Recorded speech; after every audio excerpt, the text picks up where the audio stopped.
자, 8번째 썰 한번 가보도록 하겠습니다. 이번에도 역시 시청자 댓글 읽어드리는 시간입니다. 영상 제목, 그건 그 사람의 인생이고 나는 나다 라는 태도가 우리에게 필요하지 않을까 라는 영상에 달린 댓글입니다. 이게 뭔가 하면 이것도 이제 댓글을 가지고 영상을 찍었는데 참 우리한테 필요한 말이에요. 뭐냐 하면 우리나라 사람들이 남의 인생에 굉장히 신경도 많이 쓰고 참견도 많이 하고 비교도 많이 하고 관심도 많이 가져요. 그래서 남들이 뭐 하는지 남들이 어떻게 되는지 굉장히 신경을 많이 씁니다. 신경을 많이 쓰면서 그 남이 잘 되면 또 좋아하지를 못해요. 배 아파합니다. 그런데 어떤 분이 이제 일본 사람하고 이제 겪어보면서 느낀 게 일본 사람하고 한국 사람하고 좀 차이가 있는데 일본도 약간 한국과 비슷한 것 같지만 좀 다른 게 뭐냐면 일본은 어느 정도 관계를 형성해도 그런 마인드를 가지고 있어요. 뭐 남이 잘 되건 못 되건 간에 그건 그 사람의 인생이지 내 인생이 아니다. 그 사람이 잘 된 것도 그 사람 인생이고 그 사람이 망한 것도 그 사람 인생이다. 내가 여기에 대해서 이러쿵저러쿵 참견할 자격이 없고 그렇게 해서도 안 된다. 난 나대로 살면 된다. 난 지금 현재 상황에 만족하면 된다. 즐기면 된다. 굳이 내 주변에 어떻게 잘 되든 안 되든 흥망성쇠에 내가 귀 기울일 필요가 없다. 그런 내용이었습니다. 정말 좋은 내용이었습니다. 개인적으로. 한국 사람들도 이런 태도를 좀 가져야 되지 않을까 생각을 합니다. 그건 그 사람의 인생이고 나는 나다. 근데 한국 사회에서는 안 되죠. 예. 그 사람의 인생이 내 인생이 되고, 예. 그게 나를 또 쥐어짜게 만들고 그렇게 되잖아요. 이런 거 보면 참 안타까워요, 한국 사람들. 자, 이 영상을 보시고 어떤 분이 장문의 댓글을 남겼습니다. 내용이 굉장히 좋거든요. 한번 읽어보도록 하겠습니다. 한국인과 일본인은 개인을 대하는 데 있어서 정말 상반됩니다. 간혹 우리나라 방송에 나오는 심리학자들 중에 어떻게든 우리나라 사람들의 오지랖 많은 국민성을 미화시키려고 한국은 관계주의 사회, 일본은 집단주의 사회라고 말하나 100% 틀린 말입니다. 애초에 관계주의라는 용어 자체야말로 정신승리에 가깝고요. 일본 사회는 겉으로는 집단주의적 가치를 돌아가고 있는 것처럼 보여도 한국과는 달리 개인에 대한 존중이 매우 잘 되어 있는 사회입니다. 대표적으로 한일 각국의 연애 예능을 봐도 알 수 있습니다. 우리나라의 하트 시그널을 비롯한 연애 예능들은 컴퓨터 인간인가 싶을 정도로 외모, 학벌, 직업 면에서 모든 것이 완벽한 남녀들이 나와서 완벽한 옷을 입고 서로 완벽한 성격만을 보여주려 애씁니다. 그리고 그곳에서 인기가 없는 출연자들은 스스로 나고자 취급하거나 내가 일반 사회에서는 이런 취급을 받은 적 없다는 식으로 자조하거나 위로합니다. 저는 이 가식이 역겨웠습니다. 반면 일본의 대표 예능인 테라스 하우스 같은 경우는 탭댄스 강사, 목표가 없이 방황하는 대학생, 가정사가 있는 취준생 등 각자의 사연이 있는 일반인들이 나옵니다. 외모도 완벽하지 않고 인간으로서의 어쩔 수 없는 성격적 하자도 여실히 보여줍니다. 시즌이 지나면서 외모를 좀 보긴 한 것 같습니다만 한국만큼은 전혀 아닌 듯 합니다. 그러면서 각 출연자들이 서로 타이드고 조언하는 모습, 직업적 위치에서 좌절하는 모습 역시 보여집니다. 우리나라처럼 직업, 학벌 일일이 따지지 않고 오로지 개인의 삶, 개인에 대한 호감을 바탕으로 이야기가 진전됩니다. 역시 이곳에서도 소외되는 남녀가 있는데 이들은 다시 자신의 삶으로 돌아가기를 택하고 이 프로를 졸업합니다. 우리나라로 따지면 인기가 없어졌으니 하차했다고 조롱하겠지만 일본 사람들은 이를 또 다른 성장으로 받아들입니다. 라고 적어졌습니다. 굉장히 알찬 내용이죠.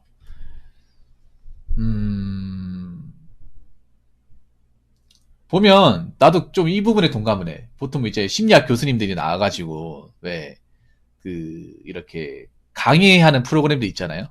어쩌다 얻은 같은 프로그램 그거 보면 이제 나오잖아요. 그분들이 나쁘다는 게 아니라 설명을 잘 해주시는데 보통 보면 그런 게 있어요. 의사분들이나 전문가들, 교수님들이 뭔가 팩폭을 안 한다고 해야 되나? 약간 말을 돌려서 얘기하는 게 있어요. 기분 나쁘지 않도록. 오히려 심리학 교수님이다 보니까 그걸 잘 안 하는 거야. 한국 사람들은 직설적으로 얘기하면 이거를 굉장히 거부감이 심하게 느끼고 뭔가 조언이나 어떤 교육적인 내용도 욕처럼 받아들인다는 것을 좀 알기 때문에 최대한 순화해서 돌려서 안 좋은 것도 최대한 좋게 표현하려고 노력하는 것들이 좀 방송에서 보여요. 이게 저만 느끼지는 않았을 것 같아요. 예. 뭔가 좋게 좋게 얘기하려는 모습이 보이는데 전 그게 별로 그렇게 썩 좋아 보이진 않았어요. 저는 있는 그대로 얘기하잖아요. 예. 뭔가 하고 싶은 말이 있는데 내가 보기엔 그래요. 그분들이 말하는 게 정말 좋아요. 좋은데 뭔가 딱 집어서 핵심을 딱 집어서 예. 카운터 블러 라리듯이 얘기해야 되는데 그렇게 얘기하면 사람들이 충격을 먹을까봐 아니면 내가 괜히 욕을 먹을까봐 굉장히 표현을 순화하고 단어 사용을 굉장히 조절하는 것을 볼 수가 있어요. 네. 보통 한국 사람들이 자신들이 하는 것들에 대해서 뭔가 대놓고 이렇게 나쁘다고 얘기하면 이걸 욕으로 받아들입니다. 저같이 얘기하면 욕처럼 받아들여요. 저는 그런 걸 딱 깨놓고 얘기하잖아요. 네. 그래서 뭔가 나쁜 게 있어도 한국 사람들은 이거를 있잖아요. 그러니까 이게 좋은 건데 뭔가 이런 거 있잖아요. 예를 들어서 우리나라의 어떤 집단 중에 나쁘다. 쓸데없이 몰려다닌다. 이렇게 얘기하면 욕처럼 말하대요. 근데 이거를 한국 사람들은 어울리는 거 좋아하고 사람들을 좋아하기 때문에 이런 어떤 집단이 형성되어 있다. 이런 식으로 얘기를 해요. 같은 내용인데 뭔가 달라.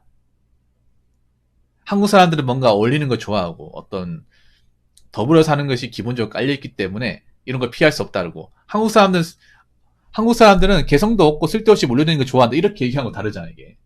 예. 이 한국말이 아다르고 어다르기 때문에 표현을 어떻게 하냐에 따라서 듣기 좋은 말이 되고 욕처럼 받아들입니다. 저처럼 얘기하면 욕처럼 받아들이는 거예요.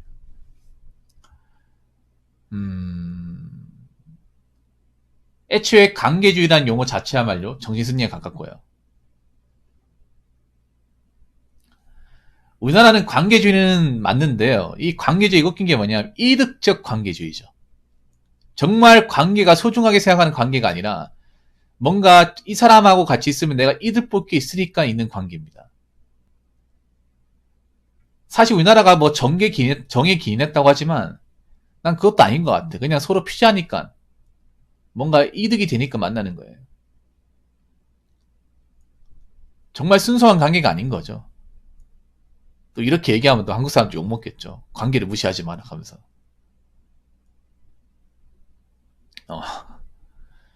왜냐면 관계를 보통 한국 사람들이 포장을 잘한단 말이야. 내가 우리나라가 좀 싫어하는 게 우리나라 사람들이 굉장히 포장을 잘해.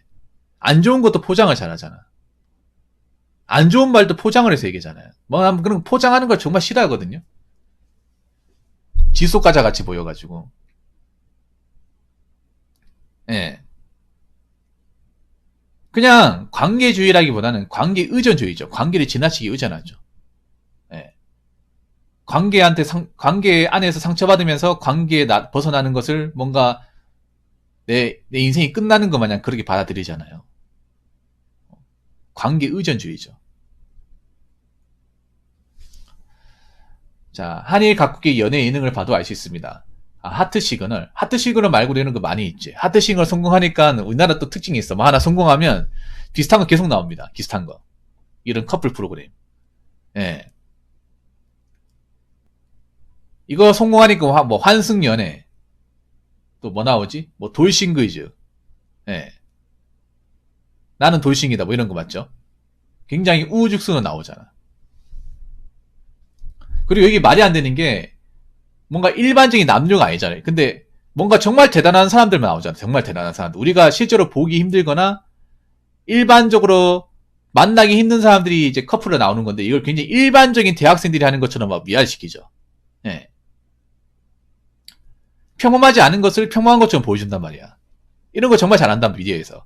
절대 평범할 수가 없는 소수의 사람들의 어떤 모습을 굉장히 일반적이고 평범한 것처럼 보여줍니다. 사람 매기는 거죠. 나 혼자 산다도 보면 연예인들이 절대 평범할 수가 없거든. 때려주고도 평범할 수가 없습니다. 그분들이 기본적으로 외모도 중요하고 버는 돈도 어마어마한데 소박하게 사는 거 보여주면 그게 어떻게 공감을 얻습니까? 차라리 그냥 있는 그대로 다 보여주지. 애초에 연예인들한테 공감 얻겠다는 것 자체가 말이 안 되는 거 아니에요? 하트 싱글도 마찬가지야. 저기 나온 사람들이 고학력 고스펙에다가 능력도 좋고 외모도 좋고 하고 있는 것도 많은 사람이 어떻게 평범한 사람입니까? 어떻게 우리 일반 사람이 공감할 수 있어? 우리는 그렇지 않잖아. 우리는 그렇지 않잖아, 여러분. 그러니까 지금 보면 미디어들이 매기고 있는 거예요. 평범하지 않은 것들을 평범한 것처럼 위화시켜가 매기고 있어.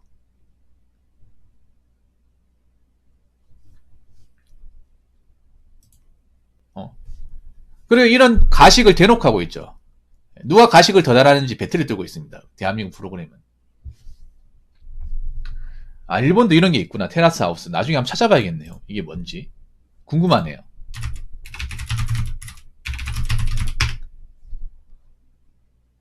아, 이건 넷플릭스에서 하는 거구나. 이것도 우리나라판 하트 시그널인데, 지금 찾아보니까 좀 다르네요. 다르네. 아, 이게 넷플릭스에서 하는 거구나. 근데 여기 보니까 우리나라랑 좀 다른 게 있는 게 뭐냐 하면, 제가 지금 보고 있거든요. 보고 있는데, 일단 특이한 게 뭐냐 하면, 직업이 평범합니다. 네, 여기 나온 사람 직업이 평범하고, 별로 대단할 게 없는 사람들이에요. 물론 이건 프로필만 보고 있는데, 우리나라는 근데 저 하트식으로는 정말 외모로도 대단하다거나 뭔가 꿀릴 게 없는 사람들 나오잖아. 안 그래요? 솔직히 저기 안 나와도 연애 같은 거 못할 사람들이 아니잖아. 솔직히 툭 해놓고 그렇잖아. 저 정도 외모나 스펙이면 연애를 굳이 여기 안에서 할 필요가 없잖아요. 여기서 짝을 만날 필요가 없잖아. 안 그래요? 밖에 나가도 만들 수 있잖아요. 근데 뭐 아쉬운 게 있어가지고 이 프로그램에 나와가지고 하겠다는 거야. 안 그래요? 애초에 말이 안 되는 거를 평범하게 보여주고. 일본은 그러니까 보면 예능의 차이가 좀 많이 갈라지네.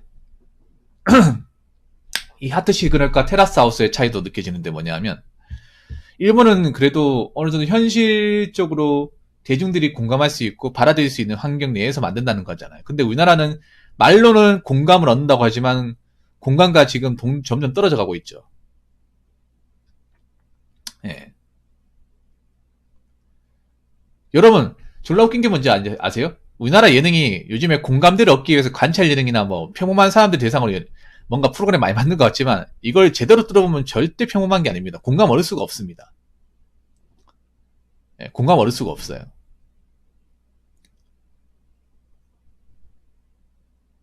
특히 연애 관련 프로그램은 버리셔야 됩니다.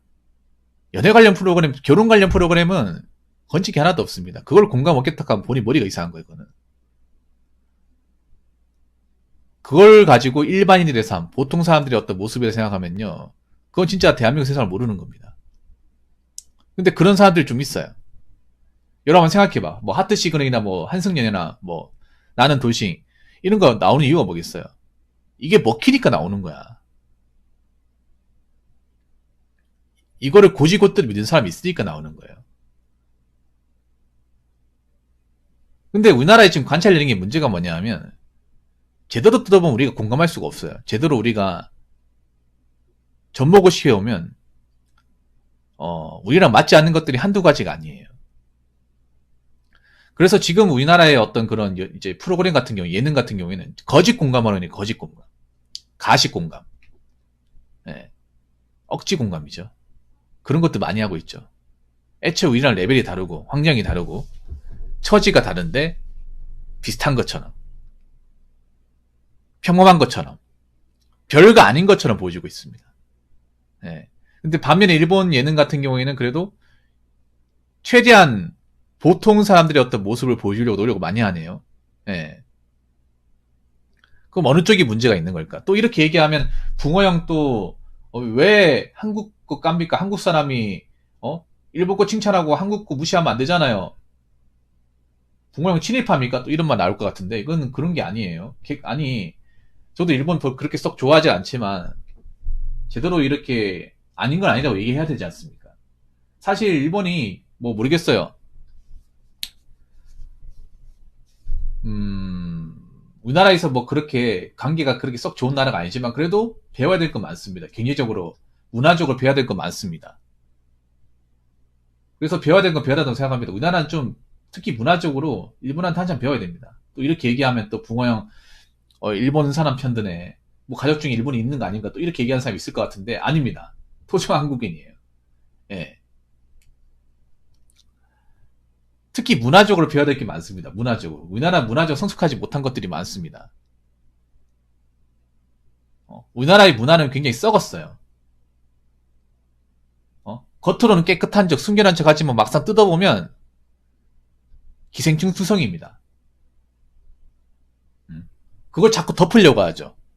약간 그 어떤 느낌이냐면 이런 거야. 곰팡이가 폈는데 자꾸 벽지로 덮으려고 그래. 그래서 다시 곰팡이가 피면 벽지로 덮고, 또 덮고, 그걸 없애려고 하지 않고. 그런 느낌이에요. 이게 언제까지 통할 것 같습니까? 그리고 제가 알기로는 지금 방송 예능이 돈이 안 돼요, 돈이. 왜 돈이 안 되는지는 예능 프로그램 제작하시는 분들이 잘 생각해 보시기 바라겠습니다.